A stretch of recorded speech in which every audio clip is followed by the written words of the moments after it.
CAPSI podcast series. CAPSI, building a culture of effective giving and corporate social responsibility.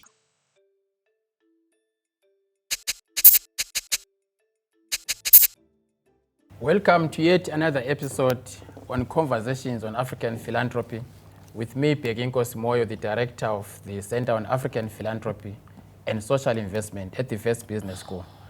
This is one of the episodes that makes me a bit nervous.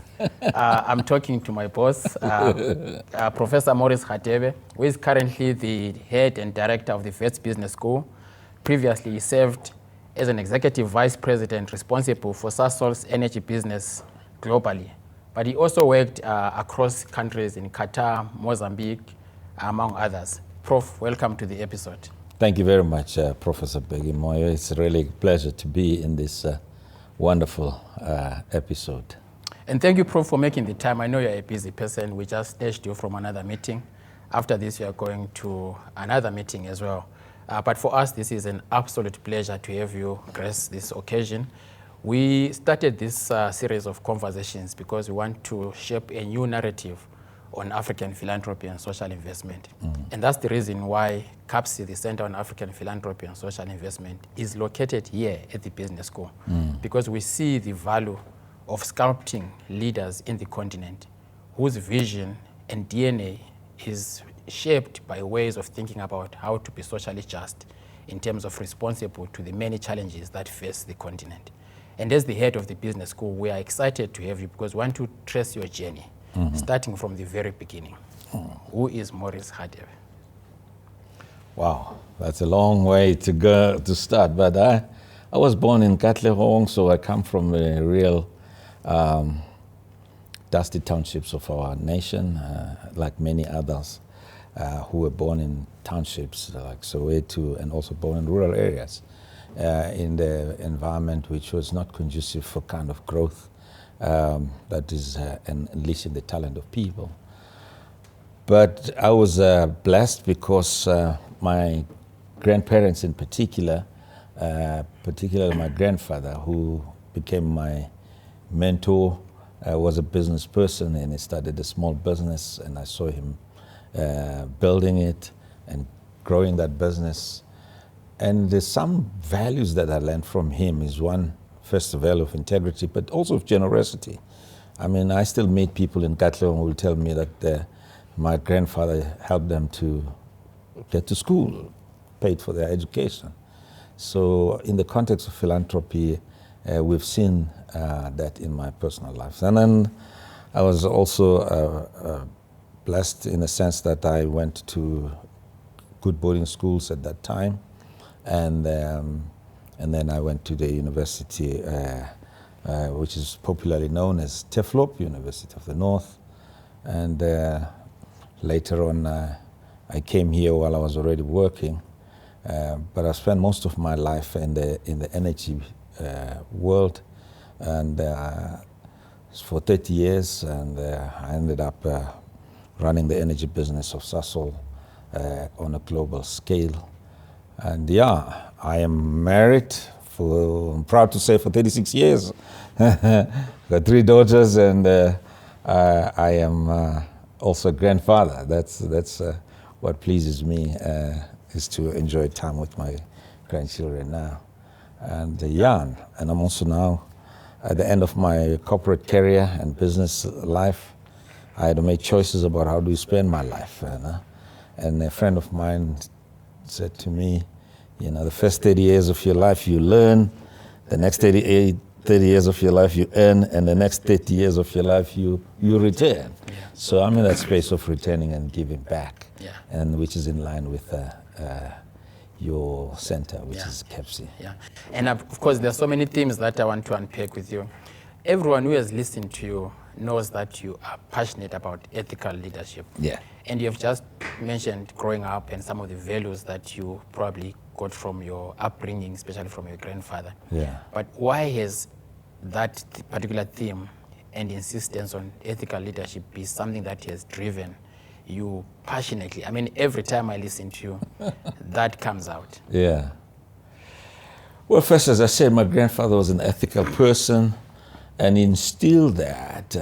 His values were founded on his Christian values, strong values of ethical behavior in the context of business, which is really where the challenge is. To be ethical in a business environment is very difficult, especially operating in a township environment. And I've seen him living that. So I imbibed it by metaphysics. That says I didn't learn business at business school.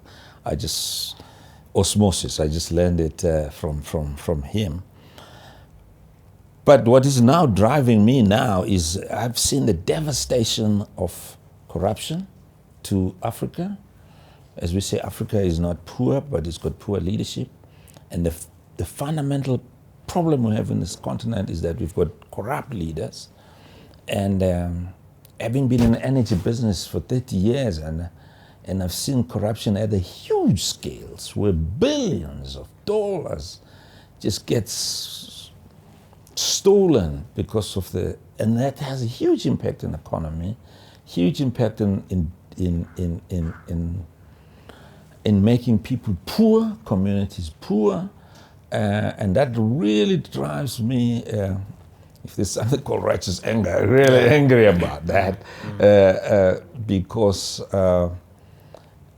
and if we don't stem the tide of corruption in the continent, we're not going to rise up to be the greatest. We end up with everything.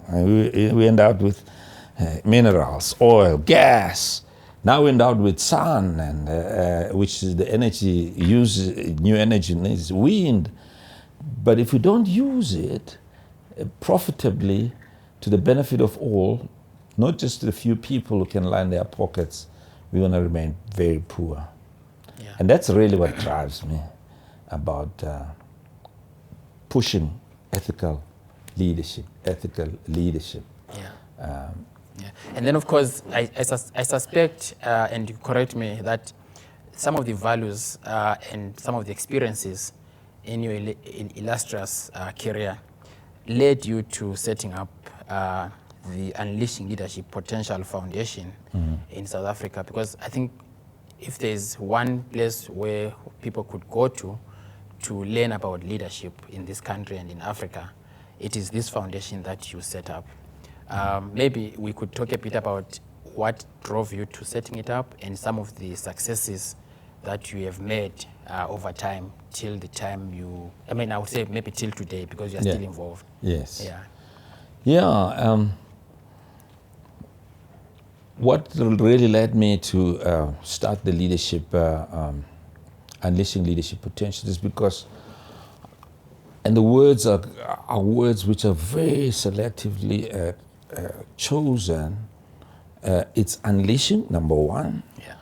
I have seen the devastation of first apartheid, and secondly just our socialization that devastate the potential of people. It gets us locked, and I always use the word, the example of an elephant in a circus. If you've attended a circus, you know how they train them. They put a leash on them, and it's a long leash that goes to a certain level. And an elephant, big as it is, it will walk, and then that leash will hold it, and then it will stop there. They will train it like that. After 3 or 4 days, they will take off the leash, but the elephant will walk right through, and then when it reaches that stage where the leash normally pulls it, it will stop and come back. And I've just seen how talent gets leashed by socialization, our people being told that they are stupid, they maybe even us as parents saying wrong things. So that to me is very important. Potential, I know it can do amazing things. And then obviously leadership, and I was very specifically about leadership, unleashing leadership, because leadership matters. Yeah. Leadership makes or breaks families. Leadership makes or breaks organizations. Leadership makes or breaks businesses. Leadership makes or breaks countries. So leadership matters. So, and we started with 5 young people at my home. That's more than 12 years ago now. And it just grew and it grew, and these young people were coming once a month in my home. And then they invited all their friends, And before you know it, I had more than 50 young people in my home. So my wife started getting worried about, because young people, they go and start opening fridges and then we started to say, hey, no, all right, let's find a place. So we found a place in Midrand, and it's called Unleashing Leadership Potential House. And we run a lot of seminars, workshops, webinars, online kind of programs of this nature. It's actually what we would call bulk mentoring. Because initially I used to do one-on-one mentoring, but there's just so many young people that needed to be mentored. Yeah. So we now organize it in such a way that it is bulk mentoring. And at the beginning, I was the only one who was talking, but I realized that, you know what? You don't want to be creating too many Maurices around, because each one of us are different. So we started inviting leaders. I'm humbled by the type of leaders that have come there. I mean, mention any leader of a JSE stock exchange, CEOs that have been there. And they come generously giving their time to come to these sessions, and they share their stories. And over the last 12 years, I'm so pleased. I see young leaders now, they've started their businesses. Some of them are CEOs, some of them are executives, group executives, and we now run a number of programs. The one I'm passionate about is ULP governance. We also run a ULP Authors Forum. We run a Women in Energy, and we run entrepreneurial programs. And what pleases me is that I no longer run them. I actually have very little to do with them. It's the very same mentees that actually came in. They are just running it, and they're running it on voluntary basis, which is that gives me time to lead the business school. And I just come to events now as a guest when everything has been organized. So some of the scholars have described philanthropy as voluntary action for public good. Yeah. And that's exactly what you started a long time ago. But at the time when you were starting this, would you have called it philanthropy? Actually, no, because there was at that time, until you really are doing such a great job in expanding the concept of philanthropy. Philanthropy has been seen for a very long time like a typical, giving of money. I remember in corporate world, you would even do handing over the check and have a big check board and people standing there. So it's more like an aid relief work, and therefore we haven't really defined it at that time in that broader context.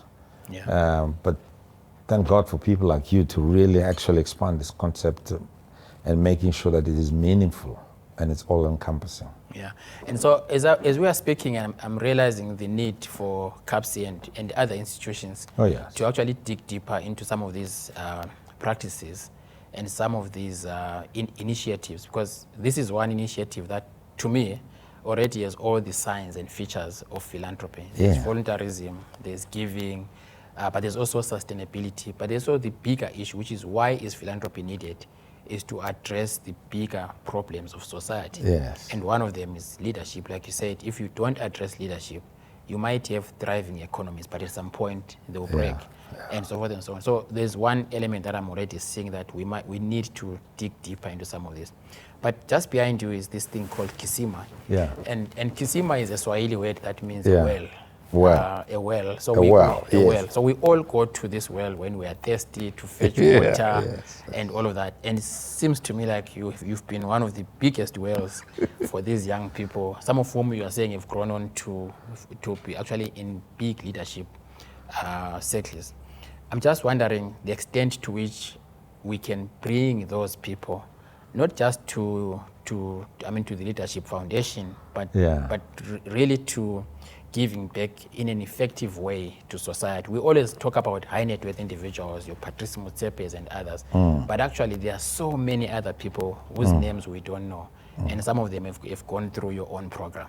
Yeah. What are your thoughts in just getting everyone who has got the means, and by means we don't just mean financial means, you know, giving back to society to address some of the vexing issues that are affecting us today?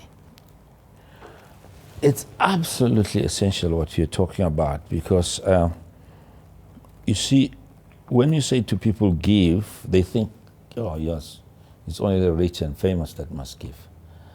But all of us have got something to give. And all you need to do is to tap deep in yourself and what is it that resonates with you. So philanthropy for me has got to be something that resonates with you, something that is your higher purpose, something that you feel it defines of who you are and why you are here on this earth. If you answer that question, then you're able to give in a very meaningful way. And in my particular case, when I saw that we've got a leadership crisis in this country, and in this content, that resonated with me to really make a contribution. And as you say, you know, life is about contribution. What is it that you're going to contribute? And it doesn't matter even if you are poor. There is so much that you can contribute. And this kind of a word you've used, Kisima, a world. We all can create worlds. Yeah. And I'd like to specifically challenge people of my generation who have been blessed to be in a way successful both financially and also just experience that you've learned, to let's create these worlds, both as an individual and together as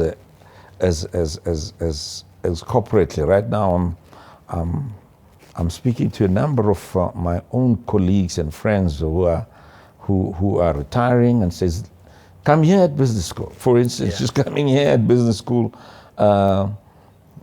is such an opportunity and a platform to give to these young leaders. I mean, I get into a class and speak to MBA students. Almost every problem they mention, somehow in my experience, I have come across it. And by just sharing just my experience and wisdom and more mistakes that I've made. And I tend to speak more about mistakes because I don't want them to make those mistakes. Yeah. So there's a gift to give them. Yeah. So I think all of us needs just to continue to give. And that, it's important to define as philanthropy, because right now philanthropy is like, you must be, you know, Bill Gates, you must be Warren Buffett to be a philanthropist, you know. And we miss out a lot of philanthropists out there. Yeah. While at Sasol, I see that there's still a trend that follows you, and it's an interest in education. Yeah. And while at Sasol, you're responsible for the development of new markets and other, big portfolios in countries like Mozambique, Qatar, Uzbekistan. But at that point, you also realized you needed to focus still on education, and you were responsible for the creation of the energy leadership here at the business school. Yeah. I'm just interested in why that was such an important thing to you, because one could argue that you were busy developing new markets, going all over the world. Yeah. Why would education, especially on that particular topic, be something that you'd be concerned with? Yeah. Well, I've been in energy business for industry for 30 years. So we did a research at some point. I was the chairman of South African Petroleum Industry Association. Yeah. In fact, I was the chairman of that association twice in my life. First was 2010 when the World Cup was here. The stress levels were at its peak because we had to make sure that we run the fuel supply situation that we don't have what you'll call load shedding now. It would have been petrol shedding. Yeah. And then have a crisis in this country when the whole world was here.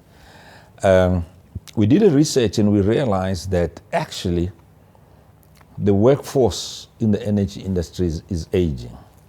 It's male and getting old. And we knew that if we do not do something, we're going to run out of skills, and we're going to run out of leaders who pioneered great initiatives. For instance, at Sasol, leaders that pioneered Sasol 1, Sasol 2, Secunda plant, GTL, CTL plant, and they were all getting old.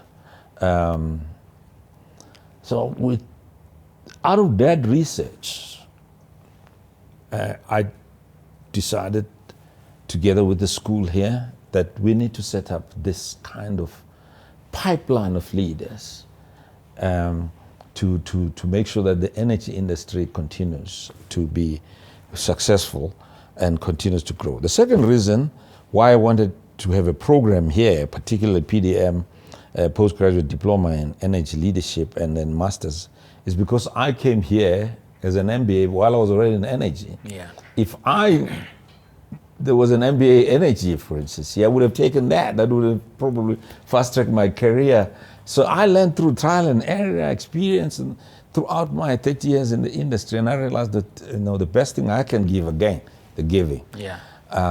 The next generation of leaders is to fast-track their learning curve of the energy industry, because there's so many value chains there. There's a gas value chain, there's an oil gas value chain, there's an electricity value chain, there's a whole value chain of renewables, hydrogen.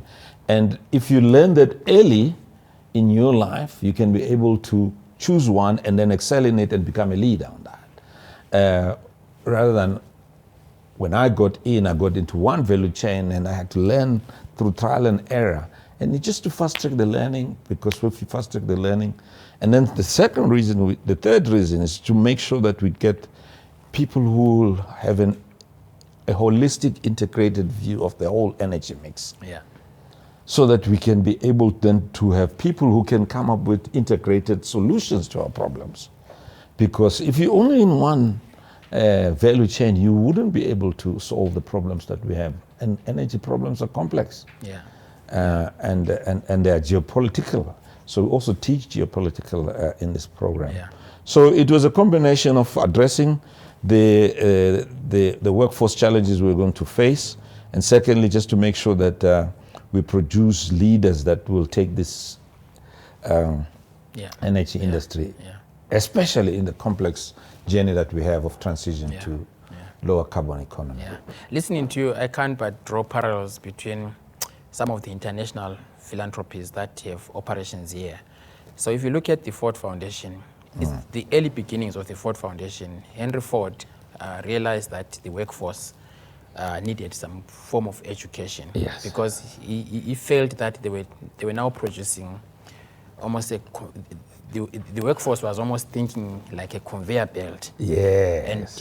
And to break that, he realized that there was need to invest in education for the workforce. Yeah. And so it started just as a response to the workforce, but then over time they realized that the problem needed to also be addressed at the community level. Yeah. From community to the country level, and then they internationalized. Yeah. It sounds to me like, we need to be writing some of our own stories, because even our stories have got some of the resonance that already exists in the history of philanthropy. But I'm also interested in what you are saying, because the type of energy that we choose has impact on the environment. Yeah. And today, all of a sudden, there's a rise of what we call climate philanthropy. And climate philanthropy is responding to the imminent dangers that are likely to emerge as a result of climate change. But we still don't have a lot of resources going in that direction. But I predict that in the next couple of years, this is where all philanthropic money is going to go towards. Yeah. And I think, if one does not take into account or pay attention to training people in spaces like energy leadership, in climate change and others, we might be training people now in our traditional spheres of discipline, but the world is going to be facing completely new, different challenges, and some of them will require some of these skills. Do you feel that at this point in time, the program on energy leadership has produced sizable amount of, I would say, competencies and experts to begin responding to some of the challenges that the energy mix, but even the environmental questions are bringing to us now? Yeah. The answer is yes. And the question, have we done enough? No. We can do more. We need to do even more. the climate change is an existential threat to mankind. That's the reality. Yeah. You know, in the past it was far away. You saw monsoon rains in India and Pakistan, but recently we saw what it did in KwaZulu-Natal. I mean, the floods we have had coming from the energy industry, to see painfully seeing the entire refinery called Sapref being flooded to the roof. Literally, right now, buggered. You know, it's like getting your car in the water, that engine car. Can you imagine the entire refinery? Yeah. It cannot, now to fix it, it's going to be. So, there's no debate about the science around climate change. And the question is a road towards that. That is complex. The high carbonic world cannot be tolerated any longer because of the damage. But the journey towards the low carbon economy is complex. Why is it complex? Technology is required. We need technology that is efficient, that is affordable, and that can deliver results. Now there's a lot of technology around wind. I want to not bother yourself with the technical matters, and solar, even ocean energy we're talking about now. But at the same time, we've got legacy resources that we have. I can understand coal is really emitting quite a lot of CO2, so we can park coal. But we've got gas, which in my opinion, I believe is going to be a bridge that takes us to the low carbon economy, because the emissions of gas, depending on who you're talking to, but 45%, 50% less than coal. Therefore, we need to think about that. And so the journey requires leaders that are bold, that will understand what is the optimal energy mix for each and every country. We cannot take a wholesale blunt instrument here and say everybody should be just following one route. Each and every country must look at its optimal energy mix that is leading that country or that continent towards lowering carbon emissions. What I'm cautioning against is, and I'm going to be open and frank here because we're talking about philanthropy, the Western world, if they impose the climate change pathway that suits only the West, we in the continent are going to be left behind. Yeah. We're going to be marginalized even more. We're going to be excluded, and we're going to be poor. You know, coming from an energy industry, there's something that really bothers me a lot. We're so endowed with every resource. When gold was discovered in the continent, there was a gold rush. Yeah. When diamond was, and who was coming was from the West. And I'm sorry, I'm going to be open and frank here, because we're talking about philanthropy. Diamond, whatever mineral, coal, and it was taken, not beneficiated in this country, went, and then it came back as aid. And in the name of philanthropy. Yeah. And we all know that aid didn't help. Because even if they give you the money for aid, you still have to use the consultants and technical companies that come from the West. Now in this journey towards renewable energy, we still have the natural resource. We've got the biggest natural resource than anybody in the world, called sun. Yeah. But whose technology is harnessing that? It's not ours. And where is it being made? It's not here. Where is it not being manufactured? It's not here. So we have to import all these panels from Europe. Again, there's what I would call now energy rush to Africa. To Africa, yeah. And the wind is here. So which turbines are we going to use? Energy rush. Is it going to make us prosperous economic development? No. Yeah. It's going to do the same thing as colonialism did. Unless we raise leaders that are of African descent, that are going to see this and take the opportunity and say, no, we're going to take the energy journey in our hands for Africa. Yeah. And making sure that we don't have this cycle of poverty from 1800s and right through, because it's going to be another, it's going to be what we call climate sanctions now, which is what we're seeing. If you touch coal, you're not going to get money. You touch gas, you're not going to get money. And yet, when geopolitics comes, just think about it. Just before the war, gas and coal was a demon in Europe. Russia comes in, Ukraine, now both coal and gas. In fact, our coal here is being bought by the European countries at the fastest rate I've ever seen. Our gas is being taken, and they've opened up their nuclear, everything. So we need to map our way forward in this transition. That's why we use the word just transition. And we need, when we talk climate philanthropy, it must be truly philanthropy. It must not be climate sanctions. You do as I tell you, otherwise I'm going to squeeze you out. I'm going to withdraw the resource. So, I mean, there's an ongoing debate right now on decolonizing wealth and decolonizing philanthropy. Given exactly what you've just said around the conditions attached and, how all these resources are taken from the continent, and when they come back, they are brought as aid, but aid that does not really transform society's conditions. But maybe you said you are now returning back, but it sounds like to me you were actually at a spot and a place where these critical issues need to be really, really addressed. And now I want us to move to, maybe drawing from your lessons in your illustrious career in the energy sector. And now you find yourself, since last year, January, being the head of the Wits Business School, one of the premier schools in the continent. I know that there are so many things that keep you awake.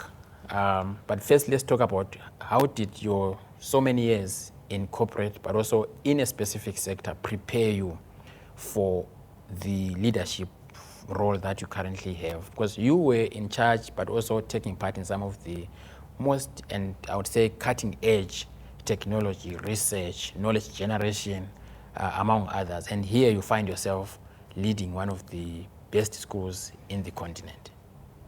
What keeps you awake, and what are the issues that, as you were coming in, you felt these are the issues that if I focused on them, the country and the continent as a whole is likely to benefit?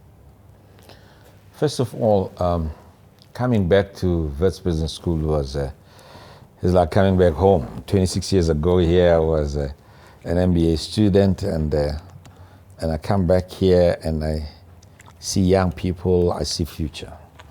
And I see this talent that is raw, we can actually develop it and make it the best that it can be. So my first passion here is to make WBS globally competitive, rooted in the continent, and being the best in the continent and in the world, and tackling the problems that we're facing through our research that is impactful and relevant, and actually addressing the social ills of our continent.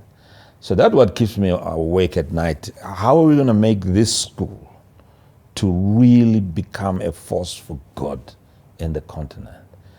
My experience over the last 3 decades has been the same thing that drives me now.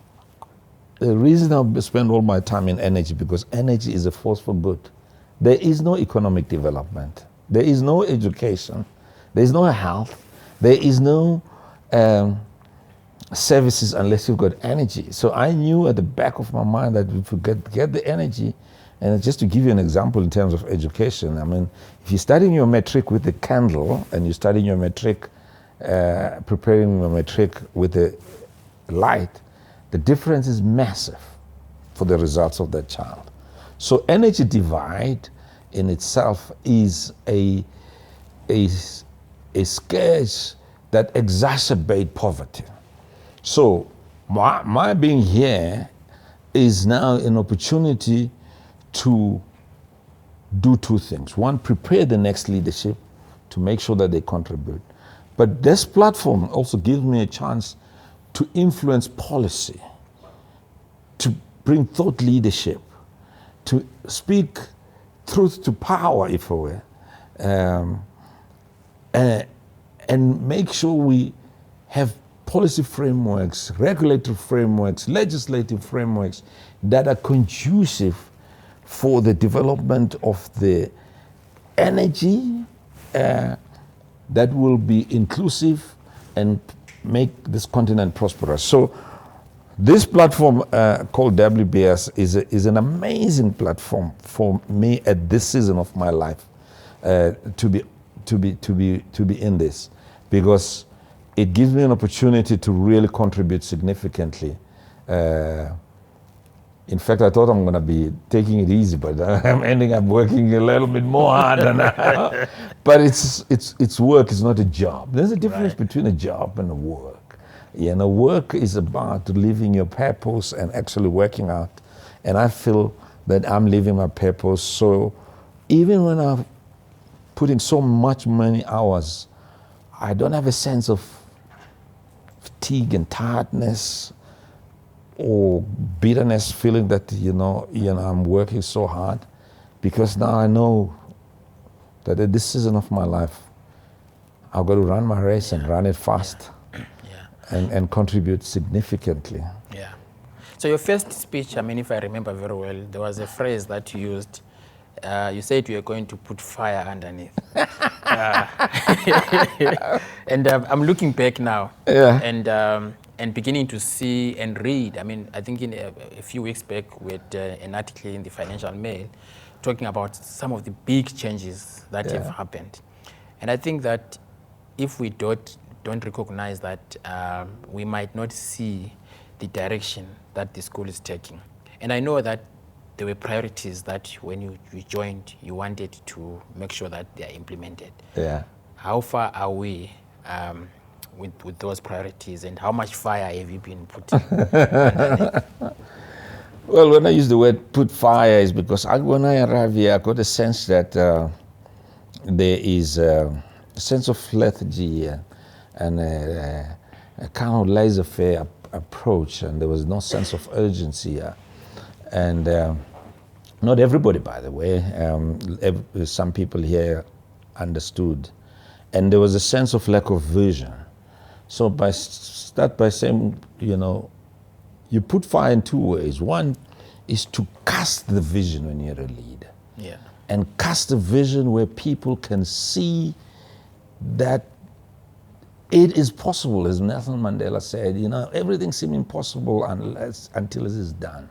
The vision of being the best in the continent, the vision that rank amongst the global players, quadruple crown accreditation, that's a vision of put for ourselves.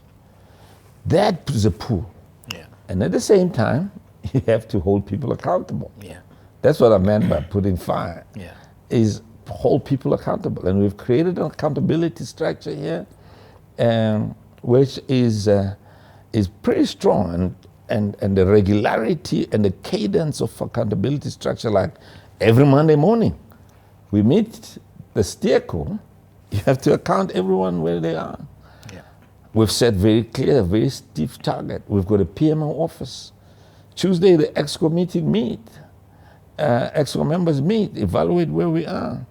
We've got a rigor. We've got a sense of accountability.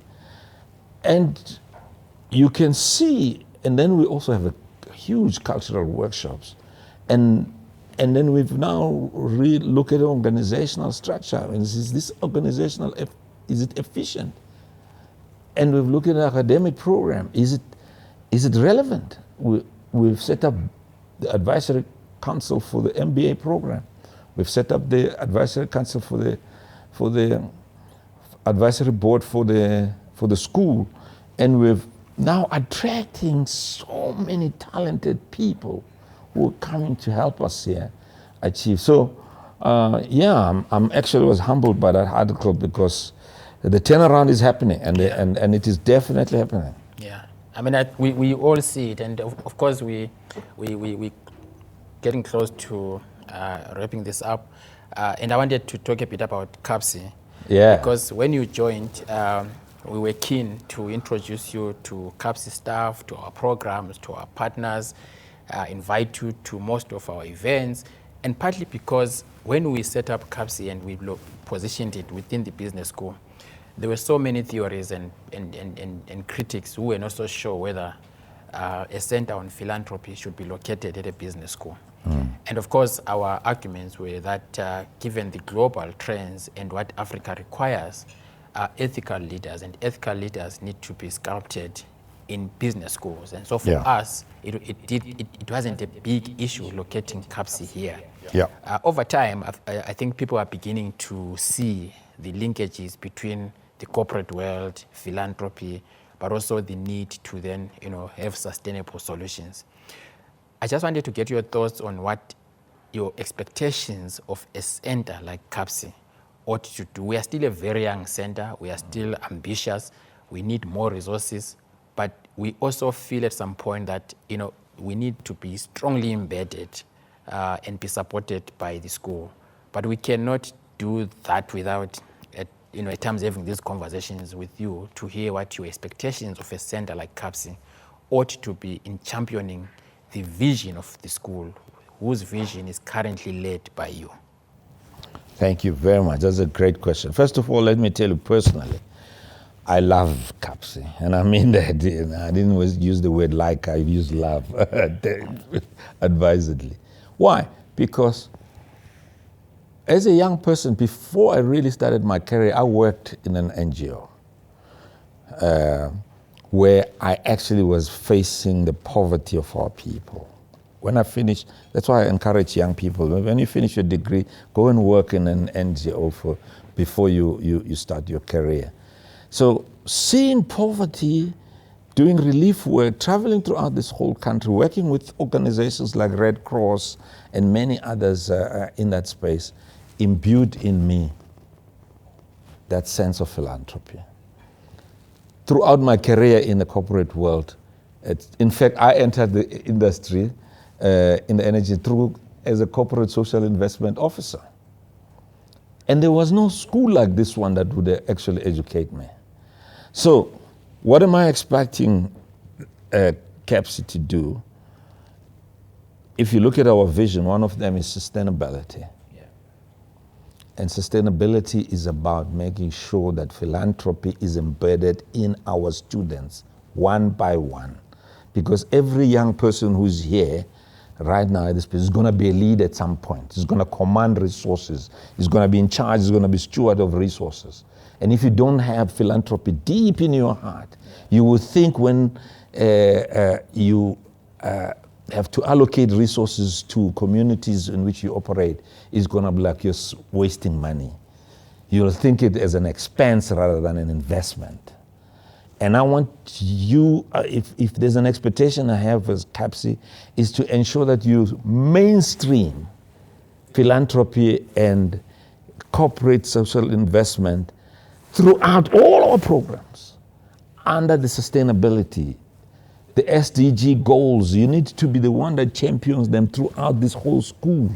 In fact, if ever CAPSI could do, part of the very important aspect I want is to make sure that every person in this university knows the SDGs by heart, 17 of them, and mainstream them. If you can, CAPSI can have whatever paraphernalia, promotional, education, just make sure first people understand what is the SDGs. And then each person must choose one or two that resonate with them. Each student, when they leave here, they must leave with one or two SDG that resonate with your heart, with your gifts, with your talent, with everything that you have. And we go and implement them. That's what I'm expecting CAPSI to do. Over and above all the great work that you do in conferences, influencing the whole research on on philanthropy and influencing the world and making awareness and making the high net worth individuals understanding, particularly African one, because see, we're blessed now. There's lots of them, but they still want to spend their money with yachts and all over the world, you know. They must come here and actually give. But more importantly, change the hearts and minds of our young students. It was changed when I was young. I was 26 when I was working for an NGO. And that has left me, even when I was in the commanding heights of the energy industry, every time, in fact, there's a budget, when they're talking about budget cuts, because the organization is going through time. And if as first person says, but let's cut social, I would say no.